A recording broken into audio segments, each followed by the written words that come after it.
Hi, this is Vic Gatto. Thanks for watching the Health Storm. Today I have a little bit different of a show. I work with Hope Glassberg. She is really a nationwide expert in public health. At the policy and implementation level, she has been on the ground working in public health for 10 plus years. We dive into that topic because given COVID this year, we've all come to realize that health is really foundational to our society, and public health is the cornerstone to that. So we spend the entire show digging into public health. What do we mean by it? And how should we improve it? Please watch. I think you'll enjoy it.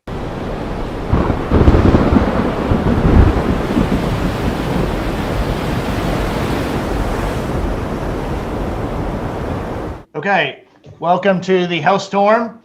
Thanks for joining me. I have today Hope Glassberg. Hope, thanks for doing this. Really appreciate it. Thank you for having me. Happy to be here. Yeah, it's exciting. So give the audience, we're going to do a little bit different, and my audience is used to sort of a traditional thing, talking about the coming storm and all the changes. And this time we're going to do more of a deep dive into public health. Hope, you're really an expert in public health, but give a little bit of your background, maybe starting at CMS through today. Sure. Well, if you'll allow me, I'll tell you a little bit about my world before CMS. Where were you born, Hope? Where were you born? Yeah, well, I was born in St. Louis. Okay. I'm a Midwesterner turned New Yorker, but I started my professional career as a journalist. So I mentioned that only because in all of the experiences I've had, I've always kind of taken that investigative journalism spirit to kind of understanding the environment that I'm in. But I first got started in the healthcare sector working for an organization called the Council of State Governments on a national initiative to bring together state criminal justice and mental health departments, often very siloed, to work together to try to set up specialized programs for people with serious and persistent mental illness cycling in and out of prisons and jails. So that's where I really got the itch to work in public health, because I saw so often that people who are being served by these programs had found themselves entangled in the criminal justice system frequently. And maybe that could have been averted had they been engaged in a public health system. So yeah, they really had a mental health problem or even a chronic health condition or something that led to criminal activities perhaps, but wasn't the core source of the problem. Yes, absolutely. Especially in the case of jail, where it's typically very minor offenses. And then once you're entangled, it's a whole sort of unfortunate trajectory from there. So that got me interested in healthcare and kind of moving upstream and thinking, how can we create public health initiatives and interventions that prevent people from getting into these circumstances if possible? So I went to grad school. The Affordable Care Act passed, very exciting. And when were you in grad school? Were you in grad school right as Obama was sort of pushing that through, or how was the timing of it? Yes. So between my first and second years, I got a master's in public policy. The Affordable Care Act passed, and I went to DC, and I was at the Federal Department of Health and Human Services, working for the Office of Health Reform that was tasked with implementing a lot of the new provisions of Obamacare. Ground zero, right on the ground, right on the ground, setting up the exchanges, how would these things work, all of the vagaries of risk adjustment, all the technicalities of it. It was quite an education. And so when I graduated, I went back. And I worked for a part of CMS called the Center for Medicare and Medicaid Innovation, which at the time, now it's been around for over 10 years, but was a new arm of government that was tasked with dealing with the coming storm and kind of testing new payment and delivery models, particularly in Medicare. So I did some work there. And literally that department was pioneering lots of kind of experiments around the country. Exactly. That was the idea, to really kind of break out of the structures of federal government and the typical cycles of different programs in Medicare and try to pilot test some new models from the private sector frequently. And so I did that. And then I worked for the federal Medicaid program, which I think probably many of your listeners know is a program designed to serve people who are having financial challenges alongside chronic conditions. And so I worked for the federal Medicaid program, dealing with state innovations and requests, all super interesting. Meanwhile, I felt the lure to come back to New York, where I had worked previously and gone to school, and made the transition to New York and thought, okay, this is my moment to really dive into operations. I've done all this interesting policy work with governments, but what does it feel like in the ground when you're actually in the operational enterprise? Yeah, take that policy document. How do you actually implement? Exactly. is it working, and what are the pitfalls? What does it really feel like to be in one of these demonstration programs that I was kind of helping to craft? So for the last 9 years, I've been in the New York area working for two of the largest safety net providers. I worked for Montefiore Health System, which is a large academic medical center, started in the Bronx in the 1800s. It's been around a long time, expanded tremendously, primarily serves folks who are on Medicaid and Medicare. And then for the last 5 years, I've been working for an organization called Sun River Health, which is a federally qualified health center, which provides primary and preventive health services, dental care, behavioral health services to folks on Medicaid who are uninsured, as well as some who are on Medicare and commercially insured. So that's my trajectory of increasingly kind of going upstream from. Yeah, it's a long way from being a reporter. It is, but there's so many ways in which I use the skills of being a reporter to do the work that I do, which is linking policy and operations together and just not, asking a lot of questions. It's proven useful, surprisingly. Yeah, excellent. Cool. Well, so I'm excited to have you on to do this real deep dive into public health because I have this thesis that I don't know what your take will be, but of course, this year has been a crazy, scary year with COVID sort of disrupting all of our lives. And I think, of course, it's been terrible. Hopefully we will get a vaccine soon. There's some promising vaccines that are close. But we still will have to get that, logistically out to everyone. And we're going to have several months, hopefully, that's all it will be until we start getting to the other side of this. Yeah. But I want you to help me think about, it seems like we all now are awake to this idea that health is really foundational for our society.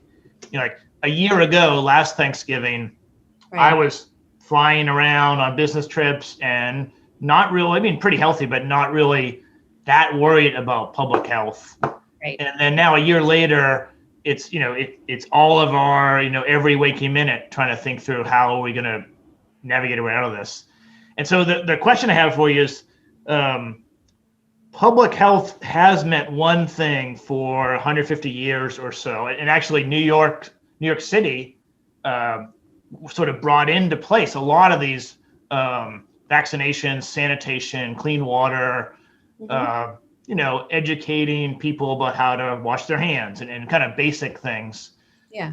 And it feels like we might be at a moment in time where the zeitgeist is such that you could redefine what do we mean by public health? And it might be a broader set of things to consider.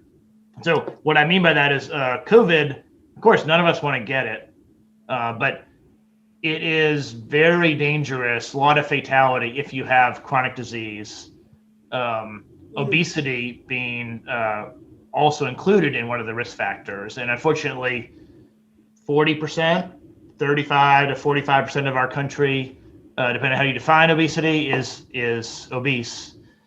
But then you have heart disease, diabetes, COPD, a whole list of chronic disease that are very prevalent. Yeah. And it's my belief that part of being prepared, maybe, is trying to help people with chronic disease or reduce it or help them manage it better. What is your thought about that being sort of thought about in the terms of public health? Yeah. No, it's interesting. I think COVID-19 has upended how we think about public health in two ways. One is, last year when you were flying around, you were in fine health, you might have been thinking about your own health, your family's health, but there's nothing like a contagious infectious disease to make you think about not only your own health, but we're only as healthy as the healthiest member of our community in many cases when we're talking about an infectious disease. And so COVID has really kind of forced many of us who might not be thinking in a public health frame to think about community health and not just our own health or our immediate family members' health, because to the extent that other folks are, compliant with the hand washing and the masks and all of these preventative techniques, that impacts our individual health. So I think in that way, there's been a bit of an awakening and thinking about the importance of public health and community health care that maybe was not present. I think to your point about, communities have these risk factors present, and COVID-19 has revealed what, many of us in the healthcare field already know, which is that there are tremendous healthcare disparities, that there is incredible kind of chronic disease prevalence, lifestyle related diseases. And if only we could intervene earlier, surely we wouldn't get to this point. And so I do think that some of the demographic information that's being collected around COVID-19 through, Google recently launched an app to, a very privacy forward app, but to, sort of try to identify where COVID-19 is being traced and spread. I think those kinds of data collection efforts could easily pair with a collection of information on chronic disease prevalence. And maybe then we're armed with the data to be able to intervene more effectively upstream around some of these public health issues. So I do think that COVID reorients our thinking about the importance of public health and how our neighbors and family members and people we don't even know how their health is doing, because it impacts us directly now. Yeah, I think that's what I'm interested in digging into. And I think that maybe Google has, I haven't seen their tool, but maybe there'll be better data sources. Certainly that's one of the, I guess, side benefits of COVID, although it's not enough, but that we'll get more data and people are really focused on tracking this more effectively. Right. I guess the thing I'm interested in is we kind of know what to do to control diabetes. Right. It's not that is new science, but it costs money and it's pretty expensive, and you have to teach people and get them healthy food. There's a whole slew of things.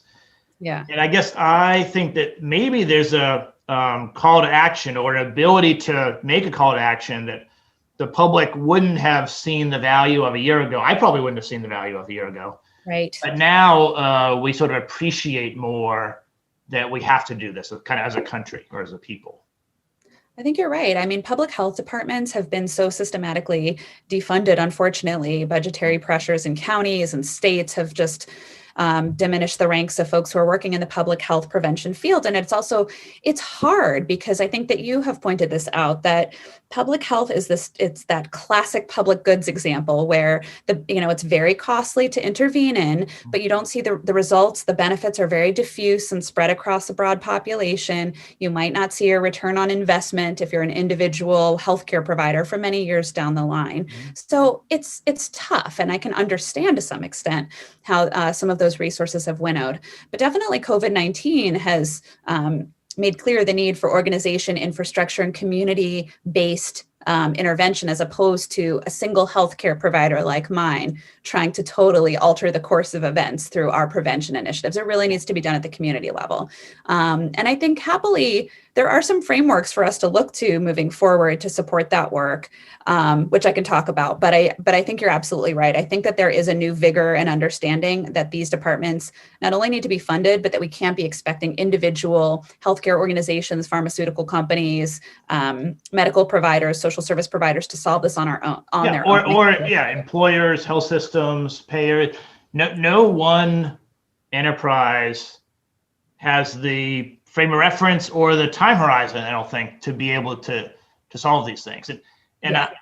I think similar to other big projects that our country has undertaken, so like the national park system or the interstate system or the military. I mean, there are certain things that we say are important to us. We want to have a strong military, and yet no one company really should pay for that, because then my little company would benefit maybe unfairly if I didn't do it. And so that's sort of, to me, that's the point of government, is to do things like that can't be done by any one group.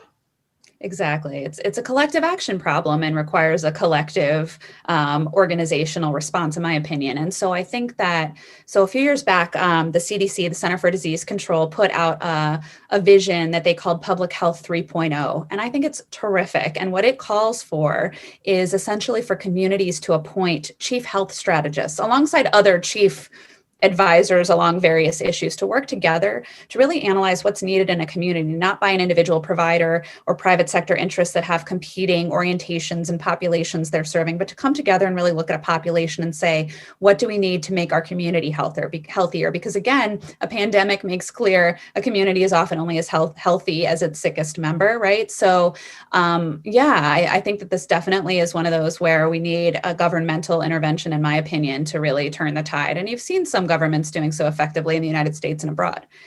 Yeah, and I would make the case that the boomers, are going to cost our government a lot of money. And that's my, very technical term for trillions of dollars, right? Like, I don't know exactly how much it is, but a ton of money over the next. A ton of money, yeah. And investing a significant amount of money today in trying to make our entire country more healthy, less subject to complications from chronic disease, or in fact, even beginning to prevent people from moving from hypertension to heart disease or pre-diabetes to diabetes, maybe even pull them back from early diabetes back into not full-on diabetes through diet and exercise and education. That would be a significant investment. But I think in a 10-year or 20-year view, you might get a good savings. You might get fewer complications. Right. Yeah, I think that, taking kind of a significant investment, but also a cross-sector design approach, you would see savings 10, 20 years out, but you might see some more immediate savings. I think what's so hard, and I've worked in the healthcare field for a while now, and what's so challenging is that, all of us enroll in health insurance plans annually. We choose our plan, we're in it, we're on this 1-year cycle. But what's hard is that often these investments in preventive care to prevent the progression from chronic kidney disease to end-stage renal disease, you're going to see that happen over a longer time horizon. So that's to your timing point. But there's other scenarios where maybe we invest in, sort of pediatric care models that really take into account social service supports, transportation barriers, and we see a return on investment in a year. But it's not in the healthcare sector. It might be related to, sort of job-related absenteeism, reductions in juvenile justice costs, and so on. And that's, again, why I really believe in what you're sort of suggesting, which is a governmental community-led initiative, because I do think that there are some short-term gains and ROIs that can be demonstrated over a shorter time horizon, which is appealing if we're talking across sectors and we're looking across sectors. Yeah, sure. I want your thought about now, this is where I'm going to get a little controversial. I'll probably get a bunch of comments, but I think primary care, for instance, is not considered public health broadly. So sure, vaccinations would be public health, but the well checkups and your yearly checkup and kind of your general primary care physician services would be the healthcare system. And yet I think that is unfortunate. I think that those referral patterns are designed really to feed, sort of the acute care infrastructure that we have. So like, I come in, I'm 75 years old, I'm 45 pounds overweight, and my knee hurts. You should see an orthopedic surgeon. And then you get referred to an orthopedic surgeon. Orthopedic surgeons, and I have good friends that are orthopedic surgeons, but when you go see an orthopedic surgeon, they're a surgeon, right? So their solution is, well, we should operate on that. Right. When really the answer might be for your better quality of life, for your better outcome, forget the money, just for like your life, maybe you should try to lose weight first and see if the knee stops hurting. Because if you shed 25 pounds, I don't not maybe double blind study, but half the time you'll feel better. Right. So, but that would mean taking away primary care from those referral systems, from all the health systems. You still would have the orthopedic surgeon, but they would be referred in only after you did A, B, C, and D or whatever. What is your thought about that? Is that too disruptive? Is that what we need, or somewhere in the middle? Yeah, it's such an interesting question. And it's one I feel like I have unique vantage point on, having worked at Montefiore Health System, which is a very large, and this is no kind of criticism of any of my employers, of course, but large academic medical center, multiple hospitals, specialty practices, orthopedic surgeons, but also primary care. And I do think, it's human nature. If you work in a system, and there are natural referral patterns that people settle into. And so you do see scenarios where in the primary care space, somebody who works on the specialty care side, and there is this inclination to refer. There are obviously independent physician groups or independent primary care providers across the United States that might have relationships with hospitals but aren't a part of the same economic ecosystem. And so I was struck some years back. I looked at a study of Medicare accountable care organizations, which are these models designed to drive down costs for Medicare fee-for-service beneficiaries through better care management and coordination. And what this study found was that physician-led groups, these independent groups of primary care providers mostly that came together to form these accountable care organizations, on average did much better financially from a cost and clinical perspective. And I would argue when they're independent, not tied to a health system. Is that they were not tied to a hospital system. Right. And so, there's no tricky incentives. There's no ingrained human nature referral patterns. They are their own kind of universe of primary care. And therefore, to the extent they're driving down the orthopedic surgeon referrals or the hospital readmissions, it doesn't hurt their bottom line. Right. So I do think there are existing models. The place where I work now is called a federally qualified health center. We simply provide primary and preventive services. And so while we have close relationships with hospitals, it's not as though our financial bottom line is enhanced by feeding these other systems with lots of referrals unnecessarily. So I want to come back to that in a minute, but just to touch on the independent physician groups. Yeah. That class of physician groups, I think, is declining pretty significantly now. So I agree with you. It's a great model. Yeah. I'm worried that it is somewhat endangered, about going extinct. I mean, there aren't as many as there were 10 years ago, I don't think. Right. So I guess this gets into like really thinking 10, 20 years down the line, in my opinion. So yes, you've seen a lot of consolidation in healthcare, period. You've seen a lot of consolidation of private practice physician groups, onesie, twosie practices, they're called sometimes. The type of health center I work for, federally qualified health centers, which serve, tens of millions of people across the country, you haven't seen the diminishment in ranks. They're not really diminishing. That's right. It's more the independent private practice groups. Right. That is going extinct to some extent, or getting absorbed by these larger health systems. And so to me, the answer, because there are these perverse incentives you're touching on, where it's like primary care sounds great, but if primary care is just sort of a well-trod path to expensive specialty care, then it's not really getting at this upstream goal that we have. I do think there's some other interesting models to take note of, including mixed bag a little bit, but there are these direct primary care models that seem to be emerging, where you kind of purchase a subscription service month to month to just get primary care. Yeah, and One Medical is probably the most famous one of that. Yeah, exactly. They have an interesting sliding scale of fees, so that depending on your income level, you pay differently based on what you can afford. Right, which is very similar, honestly, to the FQHC model as well. So I think that holds. You are seeing some increase and uptake in direct primary care models, concierge medicine, sometimes it's called as well. And but I also think people will begin to manage some of these preventive health needs on their own, whether that means pulse oximeters at home, or tech-enabled health monitoring at home that enables people to kind of self-care a bit, which may in the end kind of help with some of these problematic referral patterns. So people are kind of managing their own primary and preventive care, and they only go to the specialist when it's gotten to a later point of duress or what have you. Okay. But it's a problem. It's a challenge. So let's get back to the FQHCs as maybe a model for how this could evolve. But before we get there, not everyone knows what an FQHC is. So talk about Sun River, but they're all over the country, so not just in New York. Explain kind of what they are, because it's less well known than other parts of healthcare. Absolutely. So federally qualified health centers, FQHCs, sometimes called community health centers. There's almost 2,000 nationally. They serve hundreds of thousands of patients across the US. They are in every state, they're in every congressional district.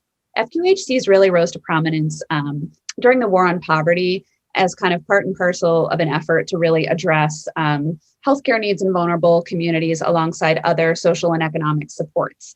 So they're called federally qualified because FQHCs were supposed to, at their inception in kind of the 60s, really supposed to be situated in geographies that had quote unquote medically underserved populations or medically underserved sort of geographies.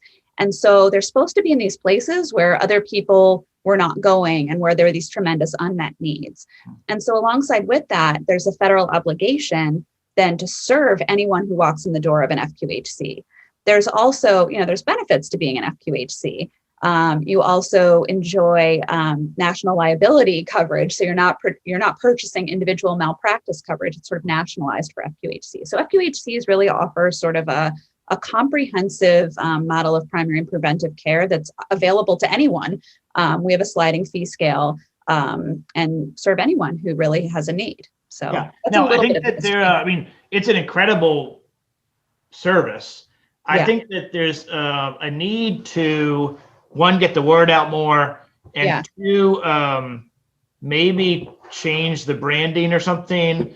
Yes. Because not a lot of wealthy people are going to FQHCs, even though it's probably as good healthcare. Maybe it's better. Sometimes it's maybe better healthcare. Yeah.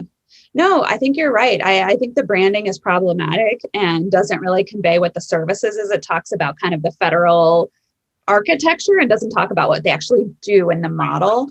But what's so that's why I like Sun River just went through a new branding. Yes. And I don't know the story, but I want to hear it because you're in charge of strategy there. My thought process is kind of the YMCA 30 years ago, I can't remember, was a nice gym. You could learn to swim, you could play basketball, but it wasn't like not a lot of yuppie young professionals were going to work out there. Right. And then recently they really have upgraded their facilities, but also spent time on brand and advertising and just putting a better branding and messaging on it, and brought in lots of people from all different walks of life. Right. And it really has made the experience just much better. Right. And so it's better for people that don't have a high income. It's better for people that do have an high income to sort of be together there. Mm-hmm. Is there an opportunity with, say, Sun River to just be called Sun River, not Sun River parentheses FQHC? Right. What a good question. We are very recently rebranded.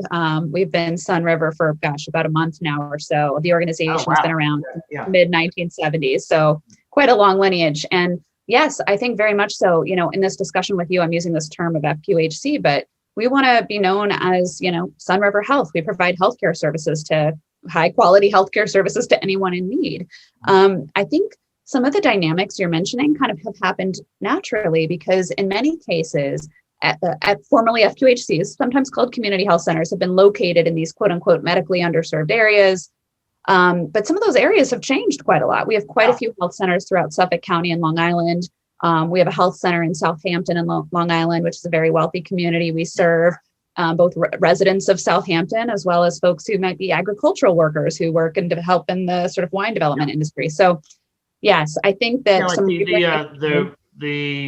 the urban communities have shifted, right? So there's some neighborhoods that are very wealthy now that used to be quite poor in the 60s or whatever. Yes, exactly. So there's some of that. And then I think also, technology, branding, advertising, being able to offer virtual services also breaks down this concept of medically underserved areas, right? From a geographic perspective, we can reach new audiences, we can serve people more efficiently. So I think we're doing this video. You're in New York, I'm in Tennessee, and it works fine. You don't have to be in the physical location as much. Exactly.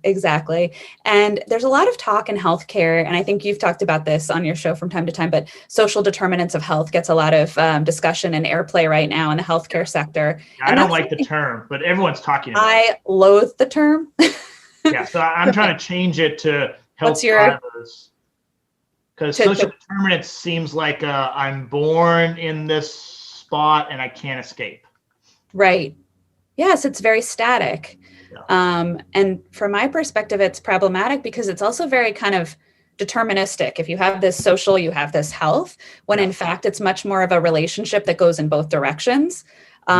So, I do think that there's something I also don't really like the term. There's something obviously in this complex interaction of environment and healthcare and genetics and all of these sorts of things. And, I think FQHCs do stand a chance of serving new populations because they have been doing that since inception, because FQHCs rose to prominence during kind of the war on poverty and were developed alongside kind of civil rights activities to bring forward economic equality and healthcare inequities and all these sorts of things. So yeah, I feel optimistic about the future of FQHCs from that vantage point. Yeah, and they have to be nonprofit. Is that right? Correct. Yes. They have to be nonprofit. So if, first of all, I'm never going to run for office, but if I was a politician and wanted to really expand public health and what it means to public health, yes, FQHCs are an interesting platform to sort of grow that into, because you already have a network around the country. Yeah. And really kind of focused healthcare workers that are trying to do good and help people. I love that you say that. That's very timely, because under the Biden administration, we'll see how everything plays out politically, of course, but there is a call to double. He's going to be clearly, he's already president. Right. President-elect has put forward in his proposal to double federal investment in FQHCs. And FQHCs, you might not think so, definitely need the rebranding, but there's been a very long history of bipartisan support for FQHCs, and this emphasis on these, we'll come up with a better term, but social needs alongside healthcare needs. So I do think in FQHCs, in community healthcare clinics like Sun River and otherwise, you really do have a built-in infrastructure to be a kind of a core of folks who are addressing public health needs in vulnerable communities. Now, this might get a little technical, but I think we have to push through it. So let's talk about prospective payment systems and the limitations of that. I'm not even sure how you would double the budget in a prospective payment system. And how we really should align incentives better and move to some kind of value-based system. But before we get to that, explain people what prospective means today and kind of how it works today and why it is not helpful. Yes, sure. I shouldn't put words in your mouth. Just explain it, and then we can talk about it. It's confining. So the prospective payment system, or the PPS, was established by the Better Budget Act, excuse me. And so essentially what it did was what year is that? I think 2006. Thereabouts. Yeah. And so basically what it did was create a fee-for-service system for FQHCs. The PPS is basically cost-based reimbursement for FQHCs. With the federal legislation, it's pegged to a particular fiscal year and the costs of the FQHC in that fiscal year, and then it's adjusted annually, for inflation and other factors. All that jazz. It just got over my head. So it's just got over my head. Okay, so it's basically to pay FQHCs back for the costs they spend in delivering care. Probably on like a per visit or per procedure. Exactly. That's right. That's what it is. So if you wanted to grow Sun River, in this formulation, you would need to do more things, have more office visits, do more interactions. Right. Somehow. Exactly. But that's not a bad thing. So when I worked at a hospital-led system, we talked all the time about potentially preventable admissions and readmissions and waste in the system, right? The orthopedic surgical intervention that wasn't needed, as you were talking about earlier, and the need to drive those costs down. And there is a real need there because those are the drivers of costs in the healthcare system. Overspending in primary care isn't really our primary problem when it comes to healthcare payments and waste in the system. There really isn't. I've looked for it. I have not yet found, maybe you or some of your listeners can find a clear definition of potentially preventable primary care. I'm not saying it's all perfect, but the waste isn't really there. The problem with primary care, it doesn't cost that much. I mean, from the $3.4 trillion healthcare budget per year, I don't know what percentage primary care is, but it's tiny. It's teeny tiny. And so there's this real disconnect between sort of utilization of, like, so some have looked at Medicare, for example, and they've looked at utilization of primary care in Medicare relative to reimbursement, and the disconnect between the payment and the ratio of use, it's unbelievable. There's no parity there or even close to it. So I think that we have to have a conversation about increasing investment in primary care alongside a conversation about value-based payment. Because for many community health clinics that are operating on really, really thin, they're nonprofits, but, are kind of making it work, right? Between grants and the PPS and other sources of funding, when you start to talk about taking risk and losing money, that's a really difficult proposition in that kind of environment with the obligation to serve everyone who walks through your door. But if you're talking about increasing investment in primary care as a proportion of kind of total spending on a person, because that's not where the waste is, if anything, they need to come in more, then I think you can have a really productive conversation about value-based care models that you see prevalent in hospital-driven kinds of models.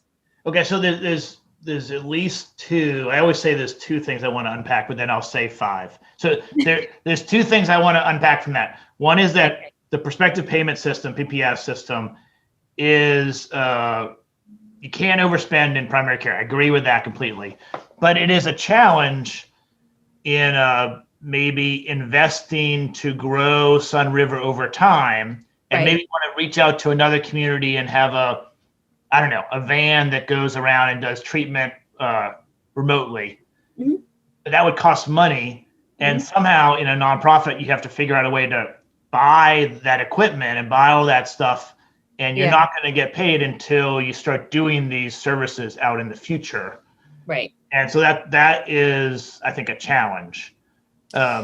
Just to talk about that, then I have another thing to talk to you about, but talk about that and where do grants fit in? Why do you need grants in these facilities? Yeah, I mean, so I guess to your mobile health point, we actually anything that involves CapEx. I mean, any capital expense. Any capital outlay, it's a challenge. Where is that going to come from? I happily work for a health center that's very kind of financially savvy and thinking about kind of different investment streams. And we have been able to invest in and, sort of take resources to invest in upfront into mobile health vans, into a new telemedicine platform so that we can reach people virtually in new ways and so on. But it's a great challenge. And I think often, sort of governmental funding around new initiatives like medication-assisted treatment, which is a treatment modality for people with opioid use disorders. They provide money for the actual programmatic service delivery, but no money for the upfront CapEx costs, as you're saying, of actually standing up these problems. So that's a scaling challenge many FQHCs face. And I'm sorry, what was your other question? So let's just stick with that before we go on. So okay. If the Biden administration wants to double funding, that seems like a challenge if there's no money for CapEx. So like Sun River, I'm sure could do medication-assisted therapy more prevalently, but it would cost some money to build today. Right. And so is that where grants fit in? Or maybe the federal government could create something different, but they don't have that today, as far as I know. Yeah, all really good questions. So the way most community health centers are funded is they receive this PPS payment. As you said, it's for a visit. It's fee for service, essentially. And depending on where you are, that's either paid from a managed care plan or directly from a state. It depends. Then FQHCs also receive federal grant funding. That's something called the 330 funding. It's like Section 330 of the Public Health Act. That's where that comes from. Anyhow. Really sexy name. All these are really sexy. Oh, I know. The alphabet soup is very alluring. But so when the Biden administration is saying they want to double federal investment, they're not talking about this fee for service and getting in the middle of all of that necessarily, as far as I understand. What they're saying is they're going to double this federal grant. And the grants have some specified uses, but those grants are to a large extent meant to invest in the infrastructure, CapEx, technology, other types of administrative overhead that we bear as FQHCs, especially given that obligation to serve anyone, many of whom are uninsured, right? So that is a vehicle for standing up some of the administrative infrastructure that's needed to scale. And then there's also, various kind of population-specific grants that CHCs receive, but it's very braided funding streams. It's messy, it's confusing, it's not super flexible. So I think that COVID has revealed a real need to change the way some of this is structured. Yeah, and one, I mean, I'm a venture capitalist, so one of the challenges in this space is that I don't know, there can't be that much scale brought to bear because you can't generate profits. So like you can't go raise money for me, or you can't right. bring in a bunch of shareholders, or there's a lot of things that you're limited from doing. Yes. But maybe these grants can be an outlet that would help sort of spawn investment in CapEx and new programs to grow the system over a couple of years. Yeah, or maybe, I mean, I'm not trying to, create a parallel structure to FQHCs, but I believe in the model. I think another thing I haven't told you about FQHCs that is really cool is that half of the governing body has to be consumers of the FQHC services. And that really embeds community trust, engagement, and direction. Yeah, so I think the board of trust or whatever's governing it has to be from the community or from they have to be patients of the FQHC.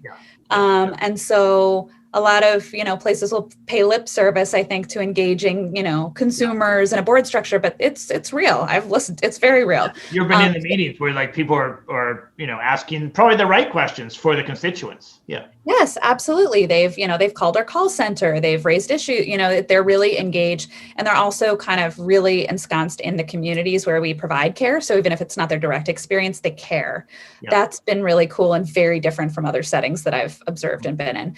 So I think, from a VC perspective, there are opportunities to invest in technologies that would augment some of the kind of virtual scaling for these FQHCs. There's a lot of them. And then, there may be opportunities to develop things that look like FQHCs or take the best of the model and replicate it from the consumer. I think that's right. I mean, I think, as I said before, I think One Medical stole some aspects of the FQHC business model. Yes. But they didn't take all of it because they wanted to raise a bunch of money and grow very quickly and spend money on branding and advertising. And that's all, it's all good. Bringing more primary care to more people, independent from the big surgery suites, I think is helpful. Yeah, I agree. I want to shift back to FQHC because there might be a use for a value-based model. Mm-hmm. And so what would be the measuring stick? I mean, you could maybe take the accountable care organizations as a starting point. What would the capitated rate be on, and how would you be measured against to create a value-based model? Yes, this is something that I thought a lot about, having come from Montefiore, that engaged in these total cost of care models where there would be an individual Montefiore patient, we'd get full capitation from a health plan, and we'd be on the hook. We could decide however we wanted to kind of manage their care. We were on the hook. With FQHCs, like I said, when you see value-based models, it's sort of tinkering with the way that we're paid for the services we deliver. There's less of the you're on the hook up and downside risk for that person's total experience of care. So I think, like I said before, if we can have meaningful conversations about investing more robustly in primary care alongside a structure like any of the ACO models that already exist, pick your poison. If we were able to say something like, we're going to pay, instead of the PPS, we're going to pay an FQHC 7% of an annual premium for that attributed member. FQHC, you work with it, you manage that, you make sure they're getting to all of their appointments on time, you provide the care management. And then on top of that, if you kind of achieve shared savings on the total cost of care, you reap that benefit. If you do not achieve that and there are losses, you feel the downside. I really don't think it's something so different than what we see in large kind of health system led value-based payment models. But the difference is that there isn't waste in primary care in the same way. And you have to recognize, in fact, it's underfunded. So we have to start with funding primary care adequately. Then we can play with up and downside risk and those sorts of things, is my opinion. Yeah, I mean, I guess if you have upside and downside risk, then it's pretty aligned, right? If you are able to move the needle and get these people to come in more often and maybe exercise a little bit and eat more healthily, then they'll have fewer downstream costs. And it may be over several years, but particularly Sun River and its brethren around the country, a lot of these communities, maybe not all of them, but you'll have the patients for a long time. Oh, yeah. Yeah, we tend to have patients. We provide a lot of family medicine. So it's kind of whole families across generations. Definitely. I think FQHCs are up to the challenge. It's just the prospect of paying back is really doesn't feel feasible when we already, many clinics feel like they're, sort of barely making it work with all these braided funding streams. Yeah. So what is the average cost of a patient now that you're able to charge? And then what would 7% be, just in rough terms? Is that 50% more? Is that 100% more? Where do you need to get funding so you can be kind of on a stable ground? That's a good question. I think really off the top of my head, I'd be inclined to say 50% more. Okay.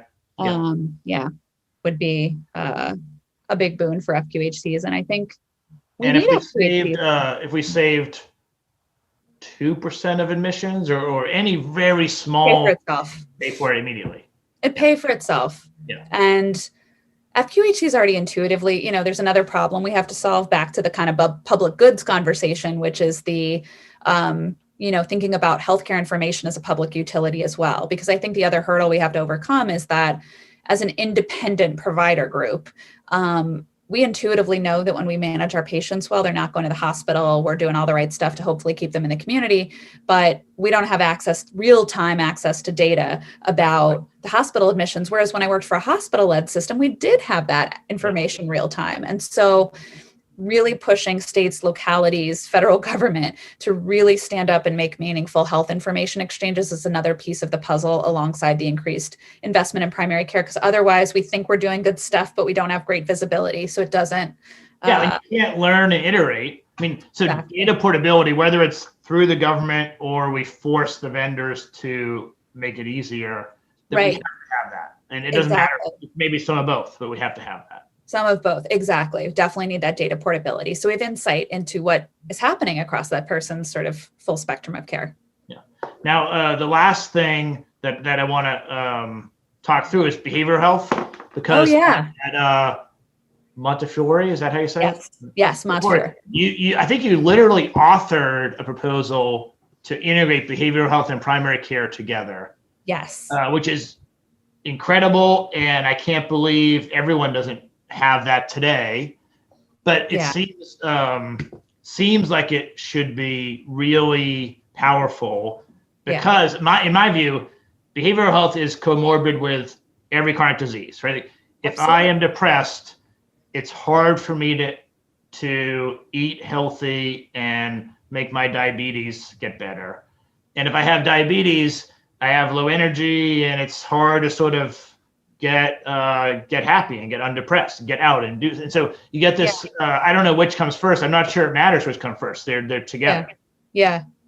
I think much like your social determinant conversation we were having before, it's not as though one determines the other. There's a commingling and an intermingling, and it's all really, I know a lot of folks who work in the specialty behavioral healthcare space have fought long and hard for the recognition that it's a medical problem, just like cardiovascular disease. So yes, it makes perfect sense. I think once you start thinking of it in that way, to contemplate integrated models, I think you haven't seen as many as you would like, simply because funding streams are disconnected. And in state governments, of all places, they tend to be governed separately, and there's historic stigma and all that stuff. But the model that I helped work on at Montefiore with a tremendous nationally renowned psychiatrist named Dr. Henry Chung was basically to take this primary care-based model of depression intervention called the IMPACT model, and expand it to be available not just to adults, which it had been available to before, but across the whole age spectrum, and to incorporate some other conditions like anxiety disorders and so on. And what was so incredible about and learning about this model is that, for better or for worse, you asked which comes first. And I guess what I would say is, I don't know. They probably come together and commingle and influence each other. But there is something we can hang our hat on, which is that, unfortunately, few people with behavioral health disorders seek out specialty behavioral health care. Most of them do, walk through the doors of their primary care doctor from time to time. And so it's they present with symptoms first on the physical side. Exactly, where they think they do, and they show up in a primary care setting, not, for a variety of reasons, stigma, otherwise, whatever. And then it becomes evident they have this untreated mental illness. So primary care and, sort of that physical healthcare side of the house really should be a pathway for addressing behavioral health conditions. And that was the premise of this model, to really make it more expansive, accessible, financially sustainable. And it's been a big success. And to sort of integrate the clinicians together and the data records together, and let's treat the whole person and partner on this. Exactly. Treat the whole person and recognize that in some cases, people who are walking through the doors of primary care, they have a physical health ailment. What they really need is kind of intensive specialty behavioral health services, but that's not where they go first. So it's really kind of a no wrong door approach, but recognize the door that most people are going to walk through first is going to be a physical health door, whether that's a hospital or primary care provider versus some specialized mental health or substance use disorder treatment center. So it's not an either or model. It's just kind of, that's how people tend to seek out. So you put this in place. Do you have any results? How did it go? Do you have any feedback of the success or outcomes? Yeah. So my understanding, it's been a few years since I've been engaged in that work, but I think that people who got engaged in this program, which integrated the model, but also had this sort of financially sustainable funding model, flexible value-based payment where, it wasn't just walk into the doctor's office, you could get in between visit care and so on.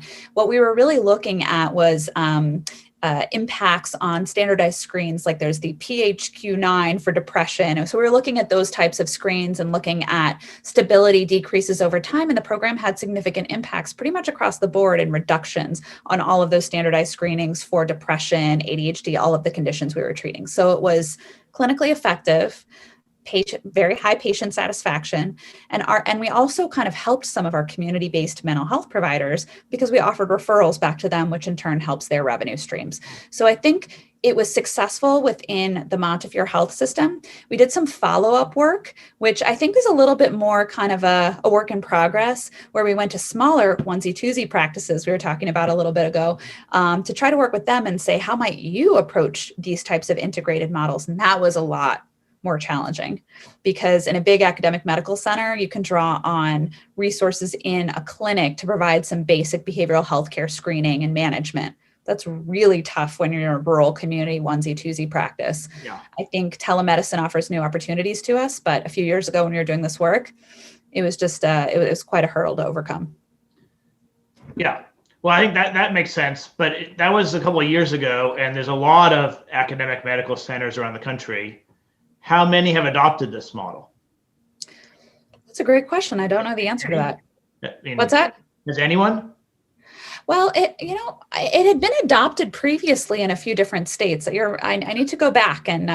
You're not there anymore. I just thought you might know. My sense is it's lower than I would like. I don't think. One of the things that's challenging with healthcare is that there's just so much information coming to physicians and administrators and nurses and everyone, that they're just kind of getting through their day and treating what they have in front of them, and not necessarily pulling the best from all over and sort of reinventing their practice all the time. Yeah. Yeah, I think for a lot of clinicians operating in a traditional kind of primary care space, this is just an added burden unless you get a lovely federal grant, as we did, to kind of invest in infrastructure and administration and extra folks to actually deliver some of the care management services. So I think that you're right, that limits implementation. Yeah. Now at Sunriver, yes, you don't get paid in the PPS system for behavioral health. Is that right? No, we do. You do. So have you brought this over to Sunriver? Well, I did not personally bring it over to Sunriver, but I have to say, yes. So the Sunriver do an integrated model? Absolutely. Sunriver offers integrated models. We provide integrated primary care, behavioral health services, and substance use disorder treatment services all together, dental care all together. It's kind of like a bundled payment. And the way that we've been able to do that is because FQHCs are kind of a little bit of a community unto themselves. And so provided you work through the federal agency and you get those services into the... You're like under the radar and just grabbing all these services that are really needed in the community.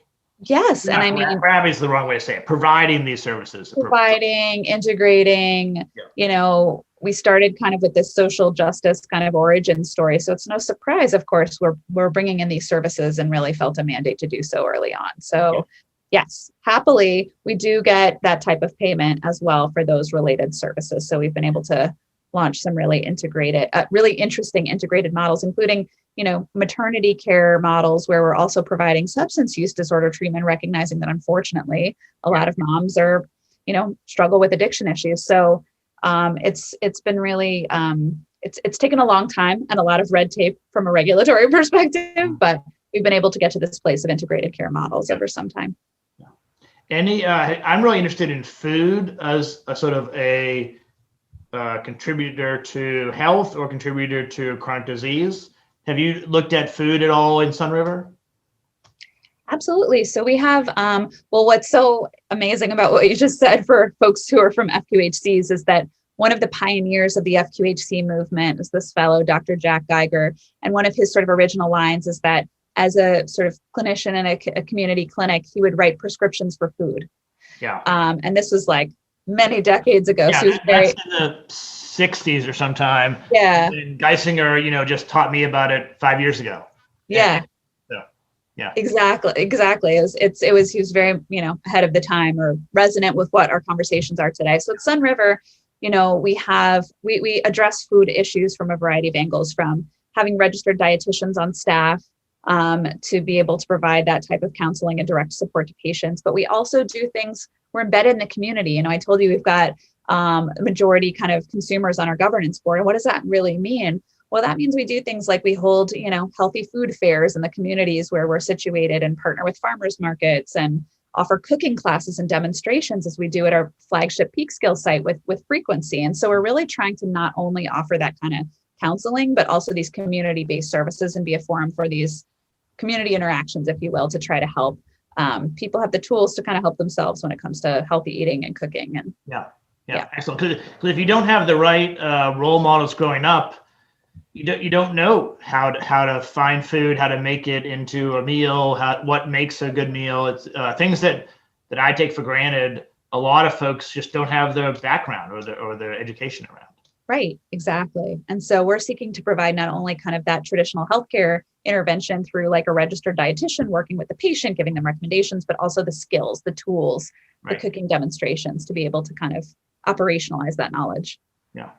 Okay, excellent. So the last thing I want to talk through is you've been doing this. You didn't get into healthcare as quickly as we all needed you to, but you've been doing it for 10, 11 years or so now. What do you wish you knew at the beginning about health and public policy and strategy that you know now? Right. I love that question. It's a scary question. It makes you wish you could go into the time machine. Yeah. But I think, one thing I wish I knew is I think my career in healthcare has been increasingly going upstream from criminal justice to hospital to working in primary care and really trying to get at root causes and prevention in primary care. And now having been, sort of in the field for a while, I realize I'm really going back to where I started. As an undergraduate, I was a political science major and really interested in kind of civic engagement and creating effective, local governance structures. And I think I mentioned to you that Public Health 3.0 agenda that was developed some years back that called for communities to designate chief health strategists, but also other strategists, sort of chief financial support strategists for communities. And so I'm realizing, kind of going back around to the beginning, that I think I would tell myself 10 years ago, don't put all of these problems at the foot of healthcare. That to me is really what bugs me about social determinants of health, because it suggests that healthcare organizations have the responsibility to right, or even that they can right all of these structural injustices around us. To me, it's a responsibility of communities, of government, of kind of county-led endeavors. And so that's where I see a lot of action moving forward. And I'm hopeful that, COVID-19 again reveals the collective action problem. So it gives a lot of ammunition and reason for communities to take up these public health problems and not just expect individual providers, plans, et cetera, to solve the problem.